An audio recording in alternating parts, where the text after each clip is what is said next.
Terus coba-coba ikut, alhamdulillah lolos di roadshow itu. Terus baru lanjut ke seleksi kota itu sebenarnya agak hopeless ya, karena di seleksi kota kan ketemu teman-teman yang wah cantik-cantik banget nih, saingannya itu berat-berat banget.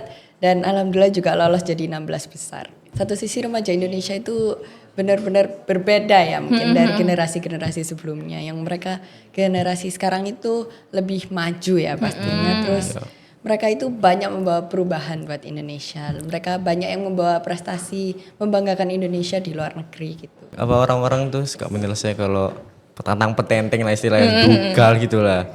Tapi ya kalau tampil di depan banyak orang tuh agak gemeteran, walaupun agak terlihat santai, tapi aslinya dalam hati saya tuh gemeter gitu.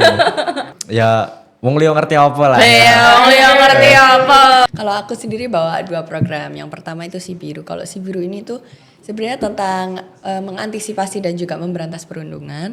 Yang dia itu dibawakan dalam bentuk game. Rokok itu dampaknya itu bukan cuma di paru-paru kita gitu kan. Di seluruh tubuh juga pasti ada dampaknya gitu ke depannya. Dan mungkin sekarang kalian belum ngerasain dampak itu, tapi lambat laun nanti beberapa tahun ke depan ketika kalian udah mulai masuk ke masa yang non produktif itu pasti akan kerasa dampaknya. Dari banyaknya teman-teman yang saya temuin tuh, alhamdulillahnya teman-teman Duta Genre ini memang support saya gitulah. Saya kayak, alhamdulillah lah ternyata saya itu memang ada yang mensupport saya lah gitu. Laki-laki tuh ya memang haknya untuk bercerita.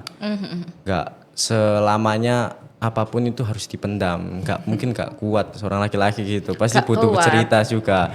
Sedangkan cerita tuh pasti butuh didengar, sedangkan pendengar juga harus bercerita gitu.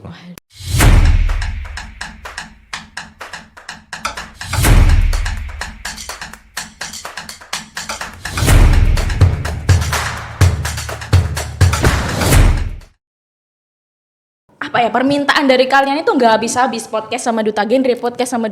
Setelah sama juara 1 kita disuruh juga podcast sama juara kedua ya. Yeah. Nah oke, jadi kali ini kita sudah menghadirkan langsung mereka berdua nih. Waduh, udah ganteng dan cantik, bersinar banget nih. Boleh dong diperkenalkan siapa namanya dan latar belakangnya kayak gimana? Assalamualaikum warahmatullahi wabarakatuh. Waalaikumsalam. Halo semuanya, saya Praba Bimanyu, biasa dipanggil Bima.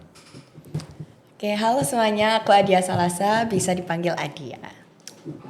Ini suaranya Adia ini, waduh lembut banget ya. Rasanya mau salaman loh ke Adia ini. Kayak Ibu Ustazah ya. Amin. Amin. Kalau Bima, Pak Ustadz. Amin. Amin juga.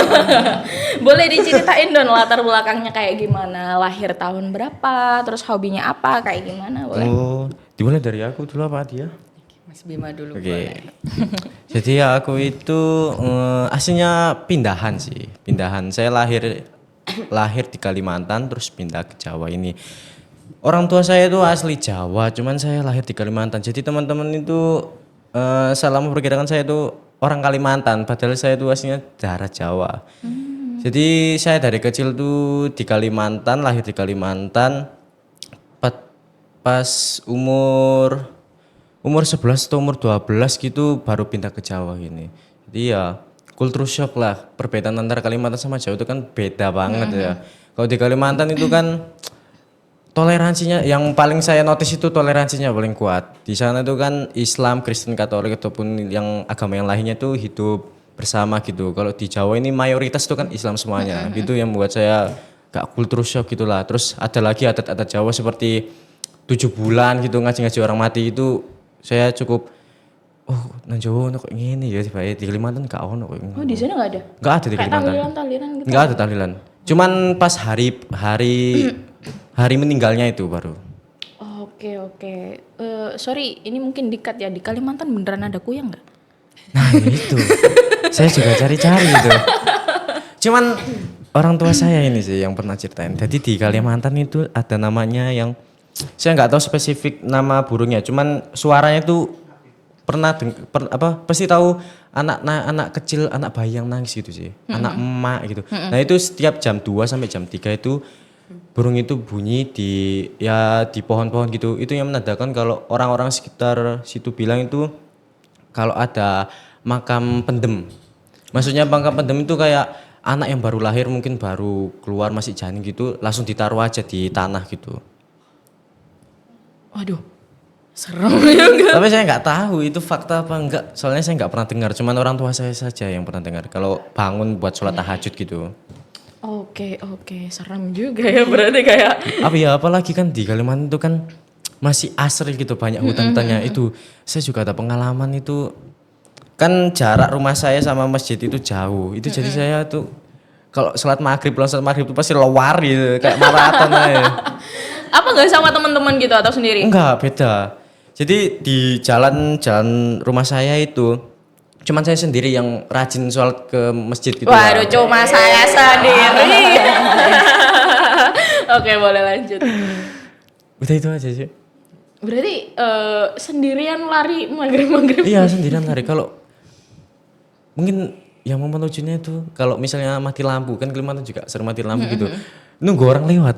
Nunggu orang lewat. Jadi kalau ada barengan nih yang dari lampu peda motornya gitu. Jadi barengan, Mas ikut lari.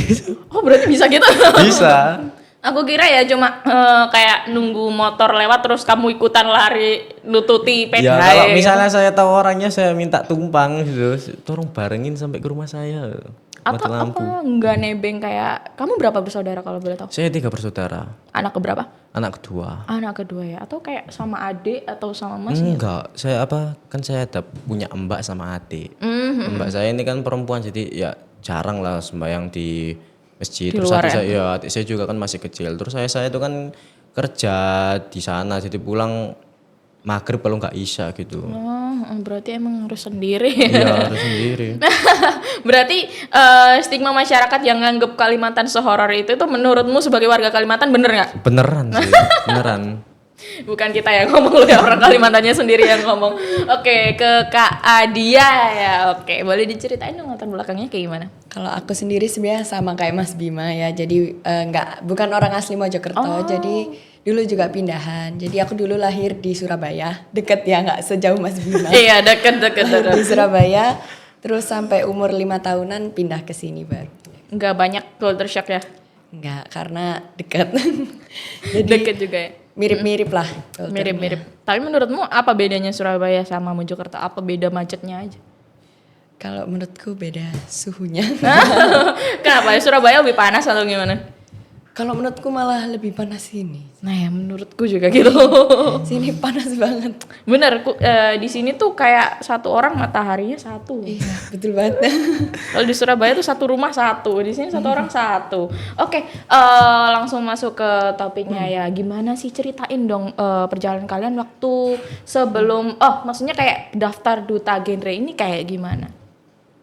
Oke, kalau mungkin aku dulu ya. Iya. Jadi dulu tuh awalnya aku buat ikut duta genre ini dari sekolah kan. Pertama itu kita ada seleksi di sekolah dulu, roadshow. Itu disuruh ikut sama guruku waktu pertama kali. Terus coba-coba ikut, alhamdulillah lolos di roadshow itu. Terus baru lanjut ke seleksi kota itu sebenarnya agak hopeless ya. Karena di seleksi kota kan ketemu teman-teman yang wah cantik-cantik banget nih, saingannya itu berat-berat banget dan alhamdulillah juga lolos jadi 16 besar. Aduh, ada ekspektasi nggak bakal menang seperti ini? Kalau ekspektasi yang sampai juara 2 ini nggak pernah sih. Nah, berarti beneran di luar ekspektasi banget Iya, dan karena itu tadi teman-temannya saingan-saingannya itu bagus-bagus banget, berarti keren-keren banget. Bener kata Kevin sama Grace ya, temen-temennya tuh wow banget Iya, semuanya. wow banget semuanya. Oke, kalau dari Bima nih kayak gimana? Ya sama kayak Adia, saya ditunjuk sama guru saya. Aslinya saya tuh bukan passion saya di dunia perdutaan gini. Cuman ya saya cobain dulu aja lah siapa tahu berhasil. Akhirnya lolos dari seleksi sekolahan, terus di seleksi kota tuh saya nggak berharap lebih buat lolos. Cuman saya lakonnya lah kalau orang tua saya bilang gitu. Mawon, Ya dilakoni mawon. Ya udah saya jalanin aja terus alhamdulillah bisa lolos. Terus saya juga ya nggak expect aja sih bisa sampai di titik ini gitu. Soalnya Ryan ini Mas Bima kayak mas-masing suwantai gitu loh, bener gak sih? Kecil. Oke, boleh diceritain dulu kayak waktu kecil ngapain aja, hobinya apa, atau pengalaman yang menyenangkan atau yang menyedihkan, boleh dong? Oh, kalau dari saya tuh kan saya di Kalimantan itu mungkin ini pengalaman yang menyedihkan paling ya. Waduh. Waduh. Siap-siap Di Kalimantan tisu, siap saya tuh minim teman lah, minim konco gitu di sana. Jadi kalau mau main sama teman saya itu harus nyusul ke sana jauh gitu.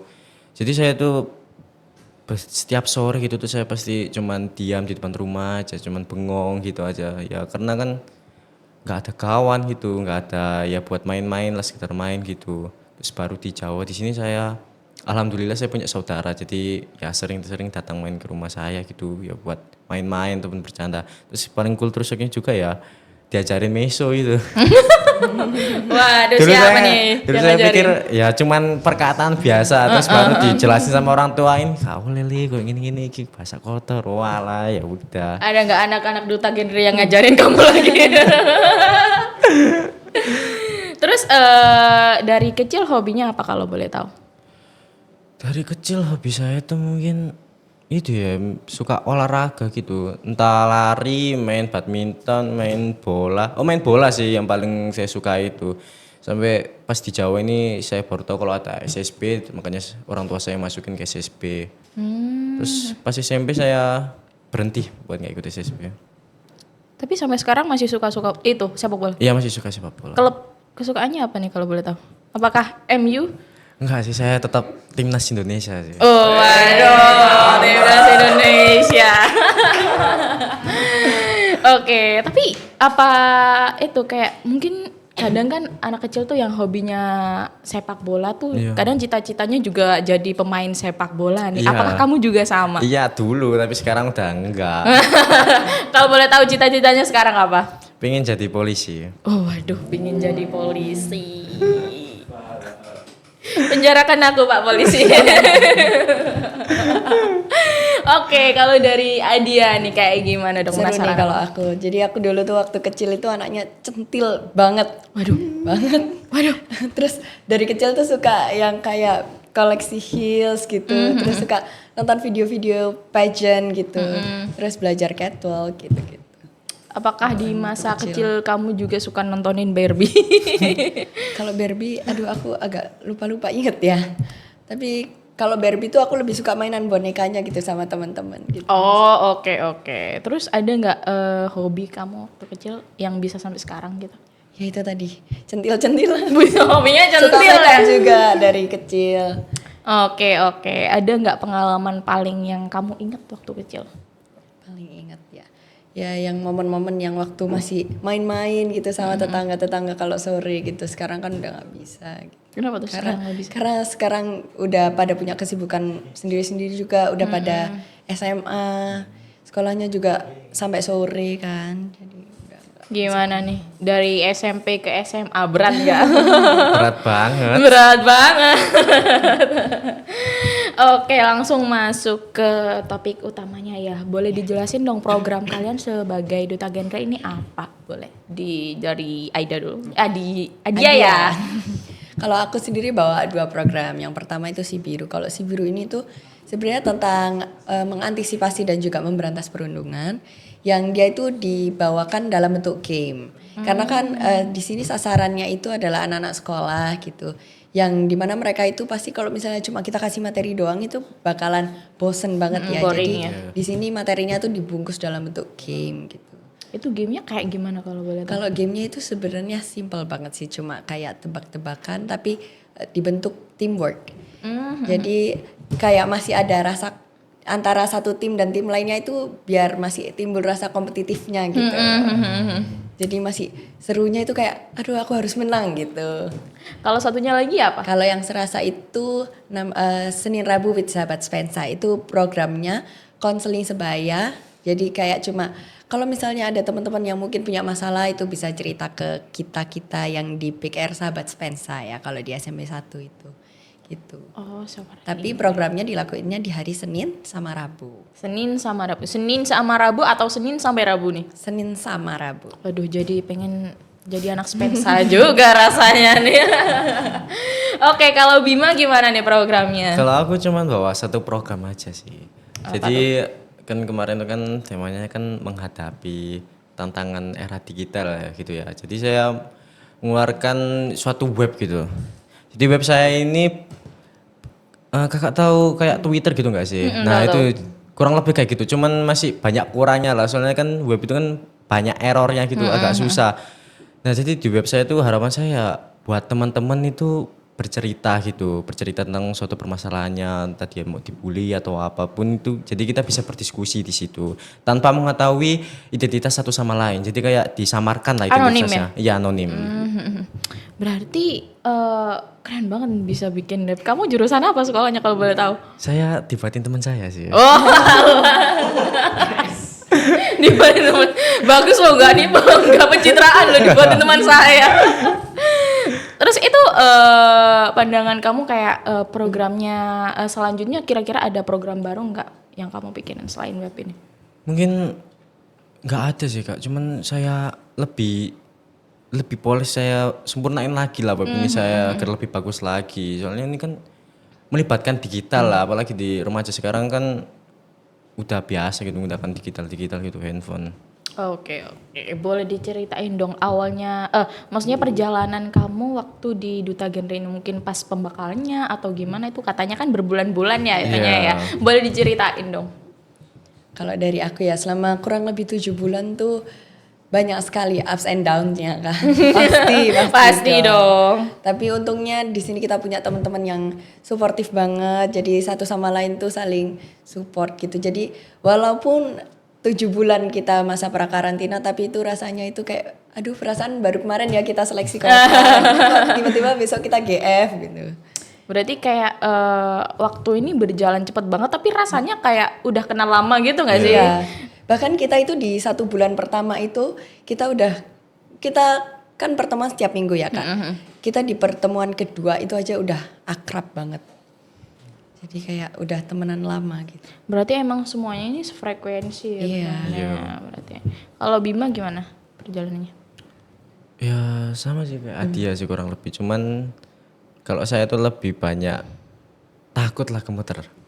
Soalnya kan ada suatu pas momen itu ya ini kalau kan kita waktu itu ada agenda city tour. Nah, jadi kita tuh ke kampung kafe yang di Dimeri, terus kita itu setelah sampai di Dinkes di tempat kita itu kita akan mempresentasikan materi yang apa yang kita dapat. Nah itu di situ tuh saya masih gemeter karena kan gini loh, saya tuh kalau berbicara di depan banyak orang tuh agak gemeter, agak takut omongan saya ini agak berlibet gitu. Nah di situ saya langsung dikasih pertanyaan, nah saya tuh bingung mau jawab apa. Ngeblank ya? Iya ngeblank. Jadi itu saya agak gemeter, takut gitu lah pokoknya, belibet gitu buat menjawab pertanyaannya. Ternyata orang sesantai Bima kelihatannya ini bisa grogi juga ya, bisa neredak juga ya. Mungkin karena saya jarang itulah buat dikasih kesempatan untuk berbicara gitu. Waduh, deep banget nih, sudip. Boleh diceritain nggak barangkali kalau berkenan tentang itu? Kalau kan namanya juga laki-laki, kadang kalau nongkrong kan pasti suka bertukar cerita ya. Justru di tongkrongan saya tuh yang paling banyak mendengarkan tuh saya. Waduh, laki tidak bercerita nih. Iya, justru saya tuh pingin apa ya? Laki-laki tuh ya memang haknya untuk bercerita. Gak selamanya apapun itu harus dipendam, mungkin gak kuat seorang laki-laki gitu, pasti butuh bercerita juga. Sedangkan cerita tuh pasti butuh didengar, sedangkan pendengar juga harus bercerita gitu. Waduh, berarti harus mendengarkan dari kedua arah dan harus bercerita Iya, juga betul. ya. Oke, tantangan terbesar kalian waktu menjalani apa istilahnya kayak pembekalan atau apa nih di Duta Genre? Prakarantina kalau Prakarantina, apa kalau boleh tahu tantangan terbesarnya? Kalau tantangan terbesarku itu walaupun tadi aku anaknya centil ya, tapi sebenarnya pendiam. Ya banget. Apalagi terutama waktu karena pandemi COVID-19 itu kan jadi jarang socialize sama orang kan. Itu jadi kalau ngomong di depan orang itu agak takut gitu. Itu tantangan paling besar. Bima sama juga? Iya sama sih, ya, agak takut gitu kalau berbicara di depan banyak orang gitu. Oke, aku mau tanya nih, karena kayak dua orang ini kayak kelihatan unik banget loh. Yang satu centil, yang satu chill guy ini. Boleh dikasih tahu fun fact tentang kalian gimana nih? Ada nggak? Mungkin Mas Bima dulu ya. Fun fact gimana ya? Kayak fakta lucu tentang kalian. Aku nih orangnya sebenarnya gini kayak gitu. Aku iki aslinya gak apa-apa sih. Gimana? Ya itu mungkin apa orang-orang tuh suka menilai saya kalau tantang petenteng lah istilahnya, dugal gitulah. Tapi ya kalau tampil di depan banyak orang tuh agak gemeteran, walaupun agak terlihat santai, tapi aslinya dalam hati saya tuh gemeter gitu. Si petentang-petenteng ini juga ngejer guys. Tapi beneran loh, mukanya ini orang santai banget. Ya. Oke, kalau itu udah ya? Kamu udah ya fun fact-nya? Iya, itu tadi fun fact. Centil. Ada lagi nggak? Penasaran aku sama. Introvert sebenarnya walaupun centil. Apa nih? Iya serius, introvert aku kalau ini fun fact beneran nih. Kalau misalnya selesai kegiatan prakarantina Duta Genre itu, aku sampai rumah tuh udah nggak mood ngomong. Jadi sampai rumah tuh udah kayak, aduh capek banget. Tapi badannya tuh nggak capek, tapi kayak mau ngomong itu kayak, aduh udah nggak bisa ngomong lagi. Lebih capek kalau energi kita terkuras daripada Iya. capek Iya. fisik ya emang ya. Oke, aku mau tanya dong, katanya tadi kan ngelewatin fase up and down banget ya. Kalian pernah ngalamin di fase titik terendah nggak waktu jadi Duta Genre? Atau seluruh hidup kalian deh, seumur hidup pernah nggak ngerasain down banget gitu? Down banget itu waktu ini agak keteteran aja sih waktu detik-detik menjelang grand final itu. Itu keteteran banget karena kan aku juga lagi persiapan ujian, Kak. Ini juga sebenarnya lagi ujian kan. Itu jadi waktu itu lagi ujian praktek gitu. Jadi itu lumayan susah bagi waktunya di situ. Dan yang tadi yang nyoba ngelawan rasa introvertnya itu buat berani ngomong di depan publik itu susah. Oke, berarti itu ya yang bikin susah itu keluar dari zona nyaman itu tadi. Oke, kalau Sama ngelawan insecurities sendiri. waduh, seorang seperti dia ini bisa insecure loh ternyata loh. Kalau Bima gimana? Mungkin kalau titik terendah mungkin saya hampir ngalamin stres sih saya. Gara-gara di sekolah mungkin lagi ujian gitu, pasti pikiran tuh mikir sekolah, terus di Duta Genre juga pasti ada tugas-tugas itu. Sedangkan saya kalau kan saya hobi traveling sih, saya suka membayangkan hal-hal yang indah dalam benak saya itu untuk menyenangkan diri saya sendiri. Itu saya ingin izin kepada orang tua kalau saya ingin hiburan lah, refreshing sekitar mengistirahatkan otak lah, itu saya pasti nggak dibolehin sama orang tua saya buat keinginan saya gitu. Jadi kayak saya hanya diam di rumah gitu, saya ya hanya membayangkan apa yang membuat saya senang gitu aja. Di situ saya sampai stres, overthinking, campur aduk lah, saya sampai ya stres lah gitu. Tapi sekarang udah lumayan itu ya bisa kayak bebas gitu ya Iya, udah setelah ketemu lumayan. teman-teman Duta Genre Iya. ini. Oke, gimana tuh rasanya transisinya dari orang yang gak dibolehin kemana-mana dan stres banget harus mau ngapain nih, ternyata bisa berkumpul dengan teman-teman Duta Genre ini yang beneran sefrekuensi dan seasik gitu.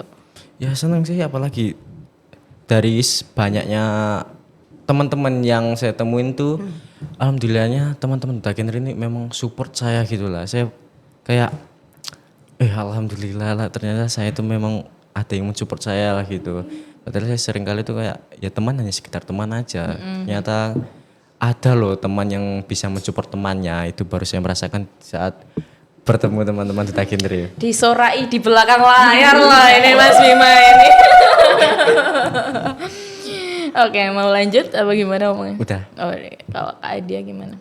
Sama sih di Duta Genre ini salutnya adalah teman-temannya ini walaupun kita tuh sebenarnya lagi berkompetisi ya. Tapi semuanya itu kalau misalnya ada yang lagi di titik terendahnya dia itu semuanya itu saling rangkul gitu. Ya. Berarti kayak circle sendiri gitu aja ya. Oke, aku mau tanya tentang pandangan kalian tentang generasi sekarang. Mungkin yang seumuran kalian yang SMP atau SMA gitu kayak gimana? Kalau di SMA ini malah apa ya, mereka tuh lebih melenceng lah gitu. Banyak yang kejerumus ke pergaulan bebas, terus kayak marak terjadi sekarang tuh kan rokok gitu. Itu aja, teman saya tuh aslinya itu dia itu ingin berubah untuk tidak menggunakan rokok. Cuman ya tempat pergaulannya yang merokok terus ya, jadi ya dia tetap terus menggunakan rokok. Padahal nggak aslinya ngerokok ya? apa? Kamu nggak ngerokok berarti? Enggak. Wah, Nah keren. itu banyak orang-orang yang nggak percaya kalau saya nggak ngerokok. Iya, padahal soalnya mukanya merokok. soalnya beneran ini kan ya wong liya ngerti apa lah. Iya, yang ngerti apa? Saya itu beneran ya udah janji lah sama orang tua saya kalau saya nggak bakal merokok gitu. Padahal teman-teman pergaulan saya itu rata-rata tuh merokok semuanya dan mereka tuh sudah paham kalau Bima gak merokok wis ngado kono. Jadi gitu. Mereka udah paham lah kalau saya itu nggak merokok, jadi mereka tuh asapnya tuh dibuang ke arah bukan ke arah saya gitu. Mereka udah paham. Bahkan ada yang memang nyotor saya tuh, gini rokok, rokok. Itu aja sampai dimarahin sama teman saya. Ojo disodon rokok, arek iki gak ngerokok. Ditawani gitu. ya. Iya. Tapi kan emang banyak tuh katanya kalau di dunia cowok tuh pas muda, maksudnya pas kecil, pas remajanya tuh bilang kayak gue nggak mau ngerokok, tapi Iya. ternyata pas dewasanya ngerokok juga. Ya itu mungkin kalau rata-rata saya lihat teman-teman saya itu tempat pelarian mereka sih itu. Mungkin ketika mereka lagi di titik terendahnya mereka gitu, mungkin mereka ya sekitar nyoba-nyoba aja lah. Nah akhirnya katutan gitu. Barangkali ada pesan buat kamu di masa depan supaya tetap konsisten tidak merokok nih. Ya tetap jangan merokok sih, apalagi kalau udah berkeluarga gitu, bahaya rokoknya kena anak saya nanti. Oh waduh, gimana nih? Idaman banget kan nih? Oke, kalau dia udah ya katanyain barusan tentang itu tadi. Belum. Oh belum ya, boleh Cok. Kalau aku lihat remaja Indonesia itu ada dua sisi. Satu sisi remaja Indonesia itu benar-benar berbeda ya mungkin dari generasi-generasi sebelumnya. Yang mereka generasi sekarang itu lebih maju ya pastinya. Terus mereka itu banyak membawa perubahan buat Indonesia. Mereka banyak yang membawa prestasi, membanggakan Indonesia di luar negeri gitu. Tapi satu sisi pergaulan sekarang itu makin serem ya. Bener banget, bener banget. Walaupun aku masih SMP tapi nggak jarang tuh di lingkungan sekitarku itu ada loh yang ngelakuin pergaulan bebas gitu. Ngerokok pun ada, bahkan yang mereka mulai ngerokok tuh dari SD. Oh ya ampun. Separah itu makanya kayak serem gitu kan menurutku. Padahal kalau aku dulu waktu kecil ya, seumuranku lihat kecil tuh apa ya, ngelihat orang rokok tuh paling muda tuh dari SMA. Gak ada yang dari SMP, dari SD gitu. Serem banget ya berarti pergaulan Iya anak kalau sekarang. ngeliat ceritanya dia iya ada. Ini pengalaman saya sendiri itu teman saya udah merokok dari SD dan ketahuan sama kepala sekolah. Itu saya kaget, beneran kaget sih, kan baru pindah dari Kalimantan ke Jawa sih. Terus nemuin teman saya udah ngerokok, wah cek cilik kok wis ngerokok ya. Nah, cilik kalau wis Bahaya. ngerokok ya. Terus kalau lihat di menyeluruh ya, anak-anak sekarang tuh kayak mungkin SMA gitu udah narkoba gitu ya, udah mengonsumsi narkoba. Itu tanggapan kalian seperti apa? Bahkan sebenarnya nggak mulai SMA aja loh. SMP juga Di ada. SMP juga ada. Itu lebih ke nggak habis pikir sih, mereka bisa dapat kayak gitu tuh dari mana gitu. Terus maksudnya kayak apa sih motivasi mereka gitu. Itu sih yang bikin bingung ya. Tapi aku mikir kalau anak kecil tuh pasti kayak dikasih tahu orang gede juga nggak sih? Mungkin ada yang nge-influence mereka untuk melakukan betul. itu nggak sih? Jadi tanggapan kalian untuk orang-orang yang nge-influence generasi-generasi sekarang untuk melakukan hal-hal yang seperti itu kayak gimana? Kalau menurut aku please jangan ya. Please jangan, tolong. Iya. Jangan merusak generasi zaman sekarang ya. Karena kan generasi ini kan yang memang udah dipersiapkan apalagi buat nantinya ada bonus demografi 2045 itu kan. Aku juga mau tanya ke kalian tentang Indonesia Emas 2045 nih, karena kan digadang-gadang banget ya waktu Duta Genre ini ya. Tanggapan kalian seperti apa tentang Indonesia Emas 2045 ini? Jadi ya semoga Indonesia Emas 2045 beneran bisa terrealisasikan ya. Makanya itu tadi please jangan hasut generasi muda buat melakukan hal yang negatif. Tapi kalau kamu melihat dari kamu sisi cewek yang ngelihat yang cowok-cowok kayak gitu tuh gimana nih tanggapan kamu? Maksudnya kan cewek kan pasti cari yang cowok yang nggak ngerokok mungkin ya, nggak yang aneh-aneh gitu ya. Boleh kasih pesan dong buat cowok-cowok untuk mempersiapkan tentang genre ini kan dipersiapkan untuk keluarga nanti ya, berkeluarga nanti ya, boleh dong. Kalau pesan aku mungkin kalau buat cowok-cowok yang ngerokok ya, apalagi yang masih muda gitu. Kan rokok itu dampaknya itu bukan cuma di paru-paru kita gitu kan. Di seluruh tubuh juga pasti ada dampaknya gitu ke depannya, dan mungkin sekarang kalian belum ngerasain dampak itu, tapi lambat laun nanti beberapa tahun ke depan ketika kalian udah mulai masuk ke masa yang non produktif itu pasti akan kerasa dampaknya di tubuh. Terus kalau dilihat juga nih cuma cowok aja yang ngerokok nih. Zaman-zaman sekarang juga ada Iya, cewek yang ngerokok iya. ya. Lebih bukan ke ngerokok sih, tapi vape pot Iya. gitu. Gitu, yang elektrik. Justru sekarang vape itu kadang jadi tren. Iya. Iya ya bener. Kalau tanggapan Bima nih, kalau seumpama nanti kamu malah jatuh cinta sama cewek yang nge-vape atau ngerokok gitu gimana? Waduh, gak mungkin sih saya. Pasti saya lebih melihat nanti calon istri saya lebih Weh, lebih soleha gitu lah. lebih soleha. Oke, mau masuk sesi Q&A langsung deh. Penasaran nih tentang pertanyaan-pertanyaan yang akan diajukan ke mereka ini, si Centil dan si Santai. Boleh dibantu dibacakan pertanyaannya? Bukan buat saya yang mau daftar duta genre. Apa Mas? Bekal. Bukan buat saya yang mau daftar duta genre. Kalau menurut aku ya, yang paling penting pertama perdalam dulu materinya tentang duta genre. Karena walaupun nanti di masa prakarantina kita bakalan tetap diajarkan lagi lebih dalam tentang Iya. materi genre, tapi itu harus tetap ada basicnya dari pertama Iya. kita masuk. Ya sama seperti kayak Adia, diperdalam lagi materi genre dan jangan lupa kalau ketika nggak keterima gitu ya jangan berkecil hati, dicoba untuk tahun-tahun selanjutnya Oh gitu. kayak coba gitu bisa lagi. ya maksudnya? Bisa. Oh aku kira kayak setelah join tahun ini nggak bisa lagi di Selagi tahun-tahun. belum lolos di Iya, seleksi. selagi belum lolos ya. Oh oke. Next. Dua komen tak akan jadi satu. Emang boleh kenalan sama yang hijab Aura Mbak Putri Indonesia. Iya aku mau bilang orang Amin, Mbak amin. Putri Indonesia nih. Aduh. Makasih ya.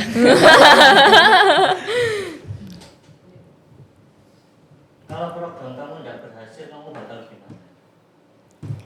Mungkin akan membuat program terbaru lagi dengan isu yang sedang marak terjadi gitu sih. Menyesuaikan isu lah yang membuat gebrakan yang lebih inovatif dan kreatif lagi gitu. Oke Kalau aku kalau misalnya belum berhasil, dicoba lagi sampai berhasil. dicoba lagi Pantang sih. menyerah. Karena kan setiap program itu ada tujuannya ya. Dan kalau misalnya tujuan itu belum tercapai itu pasti masih ada yang kurang gitu rasanya. Jadi kalau menurut aku dicoba terus dengan program itu atau mungkin ditambah dengan gebrakan-gebrakan baru. Waduh kita tunggu nih gebrakan-gebrakan barunya Mas Bima dan Mbak Adia.